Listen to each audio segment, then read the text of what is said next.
வணக்கம். நான் வேலூர் வரதராஜன், தமிழக ஸ்தாபன காங்கிரஸ் கட்சியினுடைய மாநில தலைவர்.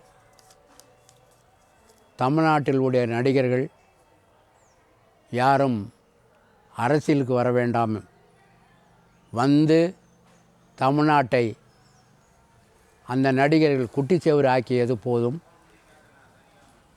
நீங்கள் நிர்மாண திட்டங்களை செய்யுங்கள். ஆயிரக்கணக்கான கோடி உங்கள் கையில் இருக்கிறது. எல்லா நடிகர்களிடத்துலையும் உங்களுடைய ரசிகர்களுக்கு ஒரு அரை ஏக்கரை நிலம் வாங்கி கொடுங்கள். அதிலே ஒரு வீடு கட்டி கொடுங்கள். இயற்கை விவசாயம் செய்வதற்கு ஏற்பாடு செய்யுங்கள். தரமான கல்வி தமிழ்நாட்டில் தமிழ் பயிற்சி எடுப்பதற்கு தமிழாசிரியர்களை உருவாக்கி தமிழ்நாடு முழுவதும் உங்கள் ரசிகர்களுக்கு தமிழிலே அந்த நர்சரி பள்ளிகளை தொடங்கி ஆன்மீகம், ஒழுக்கம் அனைத்தும் 5 வயதுக்குள் கற்றுக் கொடுங்கள்.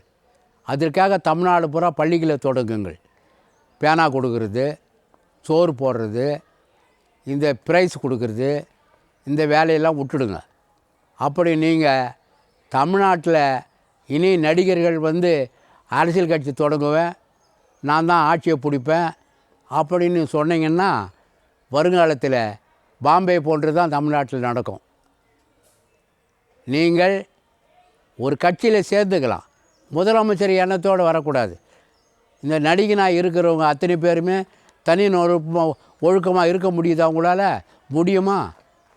பல பெண்களோட குடிக்கிறது, ஒரு மனிதன் என்னென்ன செய்யக்கூடாதோ அதை பூரா நீங்கள் செய்துன்னுக்கிறீங்க சினிமா உலகத்தில். அதையெல்லாம் நீங்கள் அப்படி செய்துக்குங்க. அதிலிருந்து நீங்கள் மீற முடியாது. பெண்கள் இடத்துலேருந்தும் மீற முடியாது, குடிக்கிறதுலேருந்தும் மீற முடியாது. அரசாங்கத்துக்கு கருப்பு பணத்தை கணக்கு காட்டாத சேமிக்கிறதுலேயும் மீற முடியாது. ஆனால் நீங்கள் தமிழ்நாட்டிலே தமிழ் மக்களுக்கு ஏதாவது உதவி செய்ய வேண்டும் என்று நினைத்தால் ஒரு அரை ஏக்கர் நிலத்தை உன்னுடைய ரசிகனுக்கு வாங்கி கொடு. தமிழ்நாடு பூரா அவனுக்கு நல்ல நீர் வளத்தை உருவாக்கி கொடு. பெண்களுக்கு ஆண்களுக்கு வாங்கி கொடு. அவர்கள் அதிலேயே 3 கோடி வீடு கட்டப்போகிறோன்னு சொல்கிறாரு மோடி. அதில் ஒரு வீடு உன்னுடைய ரசிகனுக்கு கட்டி கொடுப்பதற்கு ஏற்பாடு பண்ணு. அவன் இயற்கை விவசாயத்தை உற்பத்தி பண்ணு. அவனுக்கு வந்து விவசாயத்தை கற்றுக் கொடு. விவசாய கல்லூரியை உருவாக்கு. சித்த மருத்துவத்தை கற்றுக் கொடு. இந்திய மருத்துவத்தினுடைய கல்லூரிகளை உருவாக்கி பயிற்சி கொடு. அதை செய், கல்வியில் செய்ய. நான் பிரதமராக நான் இவ்வளோ தூரம் 30 இத்தனை ஆண்டுகள் கும்மாளம் அடிச்சுட்டு நான் எல்லா வேலையும் செய்துட்டு தகுதி இல்லாத வேலைகள்லாம் செய்துட்டு பணம் இருக்கிறதுனால, விளம்பரமாக இருக்கிறதுனாலேயே நீ இந்த நாட்டில் முதலமைச்சரை ஆகலான்னு எம்ஜிஆர் மாதிரி கனவு கண்டா இனிமேல் யாரும் வர முடியாது.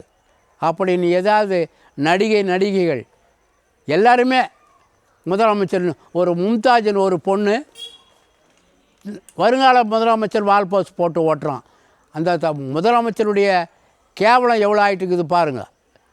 எனவே இனிமேல் தமிழ்நாட்டில் நீங்கள் செய்ய வேண்டியது என்ன?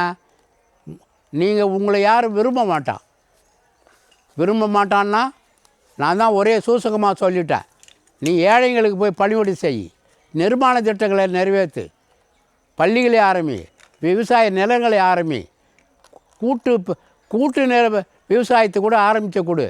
அவன் விவசாயத்தில் உழைக்கட்டும். ஊரை சுற்றக்கூடாது, போதைப் பொருளை விற்க விடக்கூடாது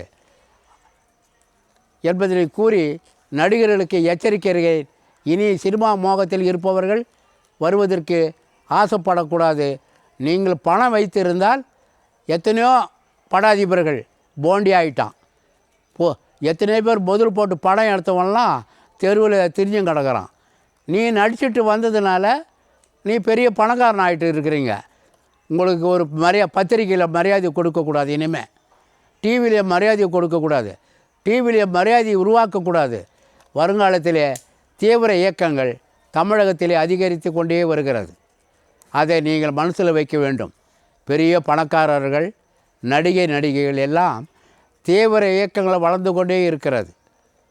அதை நீங்கள் மனது வைத்து நீங்கள் செயல்பட வேண்டும்.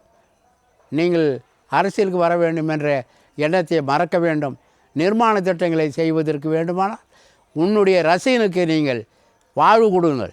அனைத்து தமிழ்நாடு பூரா கல்வி கொடுங்கள், விவசாயம் கொடுங்கள், சித்த மருத்துவத்தை கொடுங்கள், ஒழுக்கத்தை கற்றுக் கொடுங்கள்.